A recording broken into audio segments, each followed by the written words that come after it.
All right, great, guys. Thanks. It's an honor to be here and speak today. Essentially, the content I plan to discuss has been my life over the last 3 years and the security research that I performed, which has resulted in the identification of 6 vulnerabilities affecting Diebold Nixdorf's ATM security stack. So starting off, my name is Matt Birch. I'm a principal research consultant with Tradus Partners.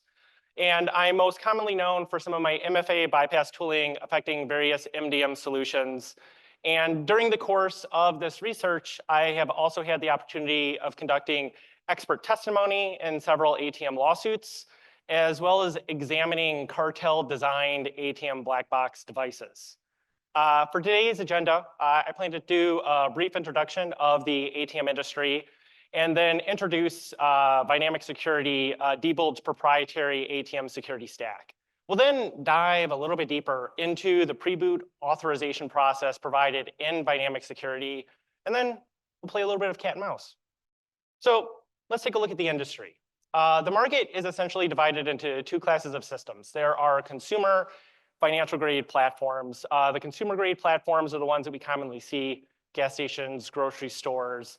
However, the financial class systems is what I plan to focus on today. And here in the States, they're manufactured by 3 specific manufacturers, Hyosung, NCR, and Diebold Nixdorf. Each have their own proprietary ATM security stack software, provides full disk encryption and endpoint protection. In addition, the financial class systems run a full Windows embedded operating system. When you open up one of these ATMs, be it consumer or financial, the platforms are essentially divided into 2 hemispheres. The top portion, also known as the top hat, this carries all the PC peripherals and computer components. And then the bottom portion is known as the vaults. This carries all the system's cache. Each component is physically isolated, but the physical security controls between those 2 portions of the ATM are drastic very significantly. Specifically, the bottom portion of the ATM contains reinforced steel, has multi-factor authentication with a digital lock, and has a very heavy bolt locking mechanism. However, in contrast, the top portion of the ATM has simple sheet metal, has numerous vent holes for PC ventilation, and then the components in the front of the system are usually plastic components, allowing for easy destructive entry into the platform. When we take a look at the landscape, there are thousands of devices, and all of which hold very large sums of cash. And over just the last few years, there's been an exponential growth in criminal activity affecting these platforms. However, the logical infrastructure of these solutions provides little to prevent the adversarial attack against the platform. Specifically, ATMs leverage an unauthenticated API, known as XFS, or Extension for Financial Services. And this is essentially an abstraction layer between the software and the hardware on the platform, allowing the ATM to dispense funds from the device. In addition, the software on the ATM platform also runs in the context of local administrator. And there's a number of applications that are used to provide administration of the platform. So there's different operating states, there's remote configuration, et cetera. And most oftenly, sometimes these portions maintain default credentials in the production deployment. This has all made these solutions a very attractive target for organized crime. And when we take a look at the network itself, how you're able to dispense funds from the bank, it's essentially a private network that's protected via a hosting provider or a gatekeeper. And not all solutions are treated the same, where there's a certification process for these hosting providers to allow ATMs access to the network that is associated with certifying specific hardware and software combinations of the platform. Which brings us to Diebold Nixdorf and their proprietary Vynamic Security Suite software. Unlike all the other ATM security stacks, Diebold has multi-vendor certification, allowing their software suite to be installed on any ATM hardware platform, providing those solutions access to the ATM network. This has allowed Diebold to reach beyond their hardware footprint, Specifically in 2015, they were assumed to be about 35% of the ATM market. But then in 2018 and 19, they partnered with two of the largest financial institutions representing the US gaming industry. Meaning Diebold is not only prevalent in a lot of ATMs that are in the market, it's also widely used across the casino industry, specifically the cash out systems that you see at the casino that print out your tickets and allow you to withdraw your winnings from slot machines. Under the hood, most of those platforms are also using Vynamic security. So now that we understand essentially what the attack surface looks like, let's take a look at what Vynamic has to offer. Like most ATM security stacks, there's a number of default security protections: USB filtering, firewall policy, tamper detection, and disk encryption. But it's not really full disk encryption, where there are two partitions on the disk that are unencrypted. First and foremost is the UEFI. This is pretty common in most enterprise configurations. This contains the bootloader and different setup scripts for the system. But what is less common is an unencrypted Linux partition, which is a red herring in that design. Closer examination of that Linux partition, it self-identifies itself as Superschaff, which is actually German for super sheep. Online reconnaissance of super sheep did result in some interesting information. Specifically, in 2016, a consulting firm known as SecConsult released a blog article detailing code execution in a piece of software known as Cryptware Crypto Pro and the underlying Supersheep operating system. In reading this article and comparing what we see in Vynamic security, there were a lot of similarities between the Supersheep representation in both, leading us to go back to Diebold's website and try to build a stronger correlation, which led to the identification of user license agreements in version 3.0 of the software, specifically designating CryptoPro was a third-party license integrator. However, that representation has been removed from all other versions of the user license agreement, although the platform technically still uses CryptoPro.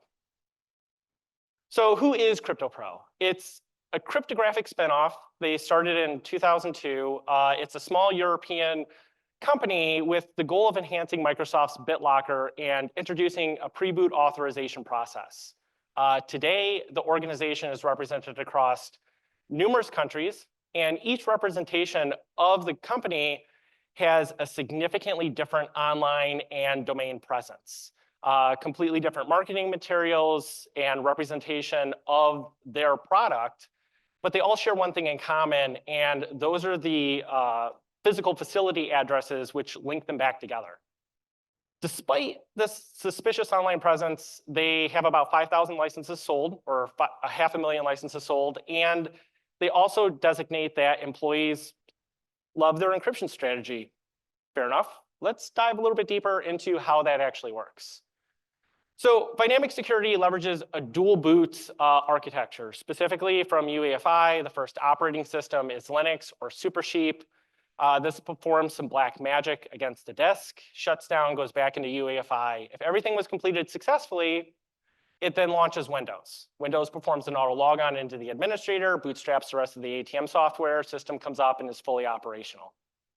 If we attempt to make any modifications to files on the Linux system, we're presented with an integrity failure, essentially indicating that the system has been tampered with. However, not all files in the system are actually treated the same, and modifying other content on the disk produces a significantly different error page. But this one has much more detail and identifies there's about 253 elements that are validated on the disk. Returning to the Linux partition, the goal is then to identify what content is validated. This leads us to a log directory that contains 2,500 SHA sums of the content on the disk. Now, significantly more than 253, but that's only content that we have to work on. This gives us an index of about 8,200 files when we take into consideration all the single file executables that are on the Linux partition itself. A very daunting task to validate and try to evade the integrity validation for a content index that big. I like to go back down to background images. Content images are rarely checked. There's also a very quick indication if some of the content's been modified. So picking one of those images is a real good indication of whether or not we have control of the platform.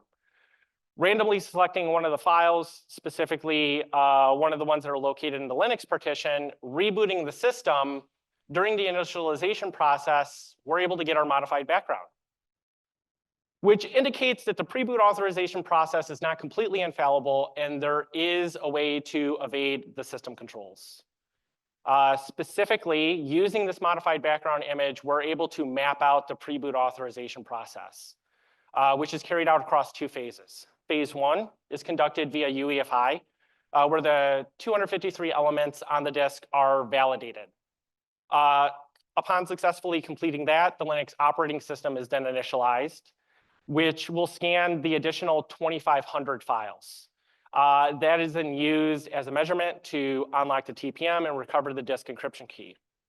Unfortunately, the ATMs deploy secure boot, so all the binaries within UEFI are digitally signed with the system's firmware, reducing that attack surface. However, there is a gap in the execution workflow between phase 1 and phase 2 before the Linux kernel or the login process initializes that procedure, which gives us an opportunity to redirect the flow of execution. With that, challenge accepted. Let's play some cat and mouse. We'll start off in version 18.x. In version 18.x, the phase 1 integrity process is executed in bootxsa2 via UEFI and validates 253 elements. The index of that is represented kind of in the graphic below. The Linux architecture is then bootstrapped through systemv and several RC initialization scripts. Root performs an auto logon and then executes the phase 2 integrity process out of its profile script. The run state of the Linux operating system is composed in a pseudo read-only architecture that deploys the use of several temporary file systems that then get populated from tar archives during the systemv initialization process. Unfortunately, those tar archives are validated during the phase 1 integrity process and don't offer an opportunity to compromise the system. However, now that we have the full index table, we can compare that to the full RC initialization process and look to see what scripts or executable workflows might be overlooked in that process before phase 2 is initialized. Unfortunately, this identifies most of the RC or the entire RC initialization process is validated, but one file in particular is overlooked. That's the init tab, which is interesting because this is one of the most important files in that process because it initializes the various run levels of the Linux operating system. So now that we have a potential foothold, we need a staging directory to move content around and gain better control of the platform. Reviewing some of the workflow in Supersheep, we observe most of its install directory is excluded from validation. And since the goal is system compromise, what better directory to use than Supersheep Avira?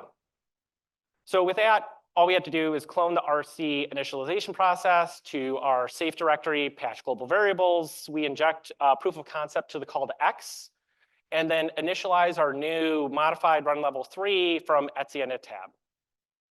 With that, I have a small demo, CVE 2023-24064. Inside this demo, I've virtualized the platform, and initially powering it up, we get an integrity failure, and we shut it down. Then we patch the offline disk. We relocate the etc initialization process. We patch the call to X, power back on the virtualized file system. Once root performs its auto logon, we obtain code execution and we'll receive a callback shell. There we go. Linux is compromised. However, fair enough, go ahead. Now that Linux is compromised, though, this provides limited attack surface. Windows is still encrypted. Luckily, Supersheep has an app for that. Mount WinPart. Mount WinPart takes the TPM disk encryption key as a command line argument, decrypts Windows, and then does a third phase of the integrity validation to ensure Windows meets its proper integrity checks.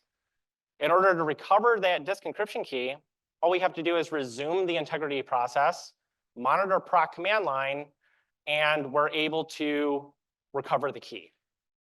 Taking that key, decrypting Windows, mounting the partition, then gives us the opportunity to install malware, hook the XFS API, and then obtain the ability to dispense funds from the ATM on demand. So with that, let's take a look at scope and timeline.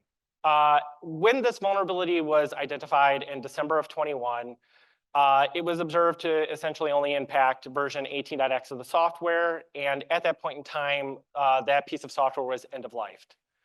We were able to confirm that this attack surface was remediated in the next major release of Vynamic security, specifically 3.3.0 Service Release 4. In Service Release 4, Etsy init tab is now validated during the phase 1 integrity process and no longer offers the opportunity to manipulate the system as we had done. However, they also did something unique. Specifically, the phase 1 integrity index was reduced by 20%, now going from 253 elements to just 56 during the phase 1 initialization process, which significantly increases the attack surface of the platform. Reporting this to Diebold, though, they identified this wasn't a vulnerability, but designed to work as intended based on the additional security protections provided via IMA. Okay, so what's IMA? Well, IMA is a kernel signature verification process where every executable on the Linux partition is digitally signed. That digital signature is then built into the kernel and appended to each file as an extended attribute. This is then validated during the parent-child execution workflow to certify whether or not that binary is allowed to be executed. However, IMA is not without its own limitations. Specifically, it's unable to apply policy to script interpretation. So when you initialize the Linux operating system, the system's ran on top of a shell. That shell is certified and authorized to run. However, when it goes to read a script and carry out the commands in that script, for example, a user's profile script, it's going to go ahead and carry out those actions despite them being malicious or not in the context of the authorized binary, providing a perpetual attack surface on the platform, regardless of the security control. So let's dive a little bit deeper into Service Release 9. So in Service Release 9, the Linux architecture is relatively unchanged. But closer examination of the mountfs initialization process, we observed that Etsy mtab is deleted before the call to mount. This is interesting because the base read-only architecture of the file system is designed around the use of several temporary file systems that are initialized via fstab. So if we replace fstab with mtab, those procedures then get removed before mount's executed, allowing us to regain persistence to root's home directory, patch the profile script, and again, obtain code execution. So with that, another demo, CVE 2023-24063. Inside this demo, we take the offline disk, we patch it, we move fstab to mtab, and power back on the virtualized file system. Once root performs its auto logon, it will process our malicious code in the profile script, will obtain code execution, and receive a callback. Once again, Linux is compromised. Returning to timeline, the impact is slightly bigger than before. This time, we observe all prior versions of 3.3.0 are known to be vulnerable to this attack surface. However, the vulnerability was preemptively remediated in the next major release the day after we identified the deficiency to exist.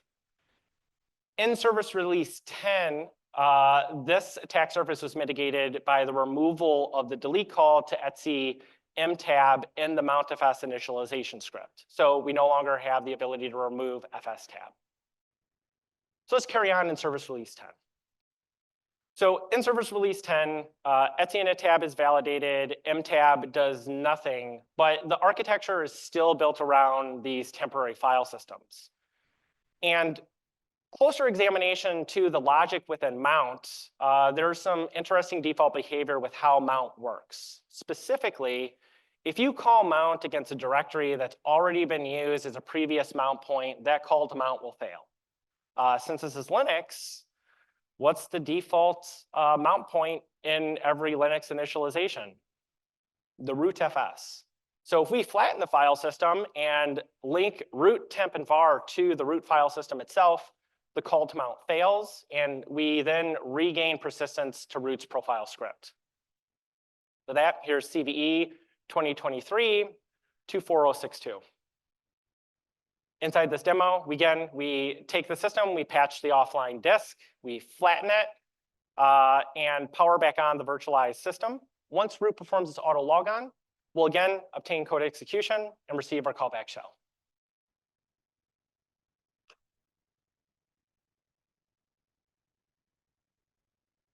There we go, once again. So now the scope is starting to increase slightly. Specifically, all versions of 3.3.0, 4.0, 4.1, and 4.2. At this point in time, representing the entire software stack of Vynamic security to be vulnerable to this attack surface. The vulnerability was identified in June of 22 and then confirmed remediated on December 16th of 22 as part of service release 12. In service release 12, the mountfs initialization script is now updated with several delete calls, essentially removing root, var, temp, and mount, then recreating those directories, ensuring a clean slate before the mount command is executed. So let's look at other attack paths in service release 12. In service release 12, we are now presented with a need to work around a delete call, but I like to double down on mount. Specifically, early on in the initialization process, the kernel runtime memory is mounted into user space via specialized mount points. Those mount points are associated to directories. And then in that process of mounting that runtime memory, all the content that's placed in those directories once they're mounted are no longer accessible to the system. Since all the previous mitigations were done within mountfs, if we relocate that to proc and link to it, once the kernel is initialized, it's no longer accessible, our directories don't get deleted, and we're able to regain persistence to root's profile script. So with that, here's the demo, CVE 2023-28865. In this demo, we again take the offline disk, we move mountfs, patch root's profile script, power back on the system. When root logs in, we get code execution and our callback.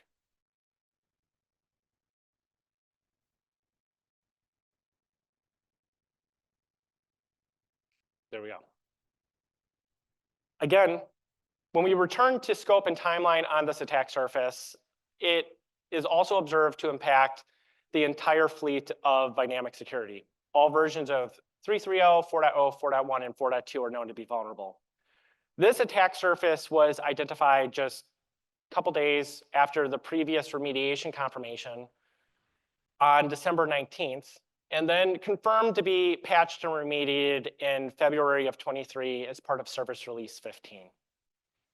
In service release 15, this time the phase 1 initialization process is updated, introducing null-sum validation of several critical mount points. This essentially confirms that those directories are empty and unmodified before the Linux kernel is allowed to execute.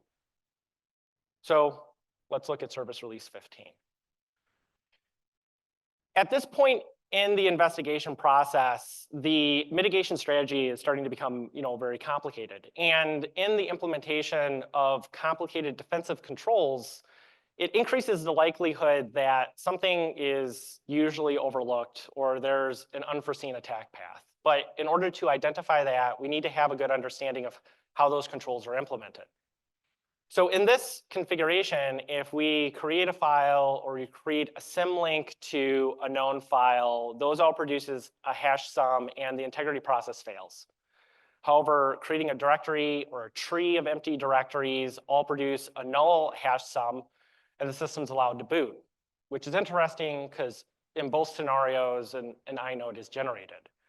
However, if we create a symlink or a broken symlink to content that doesn't exist, that also produces a null sum. But in order to compromise that, we need a new staging directory.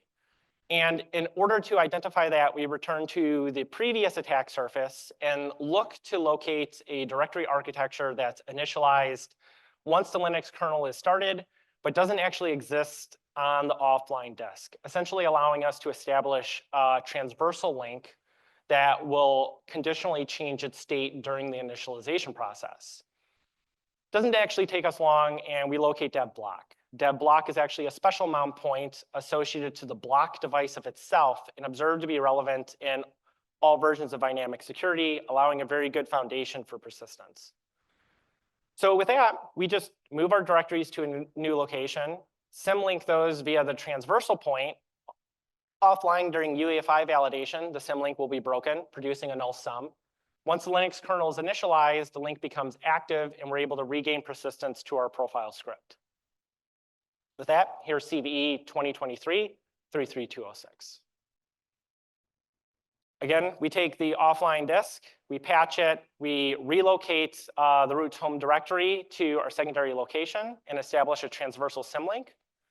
We power back on the virtualized file system. Once root performs its auto logon, again, we gain code execution and receive a callback.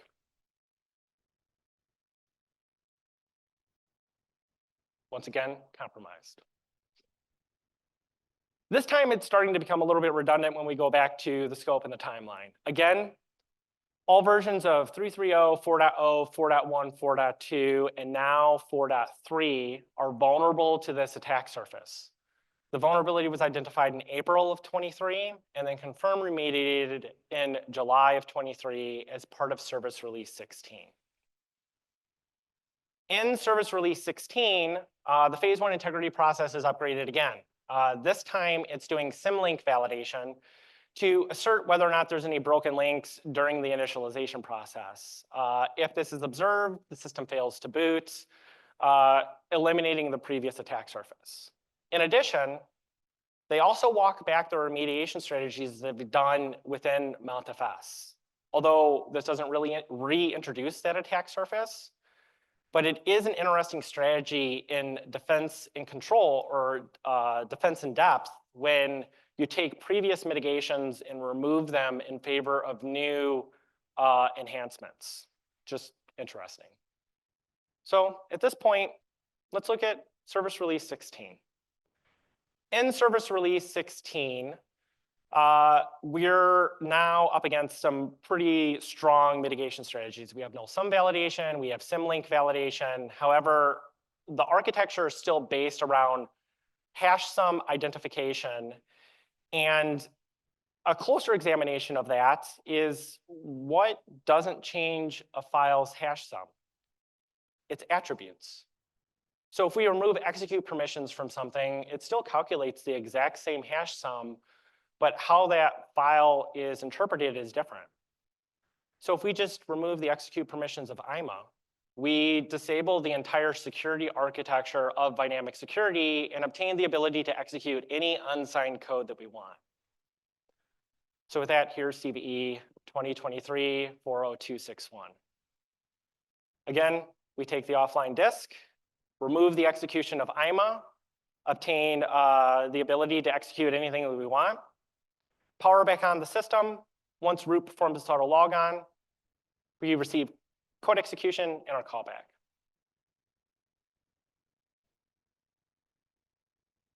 There we go.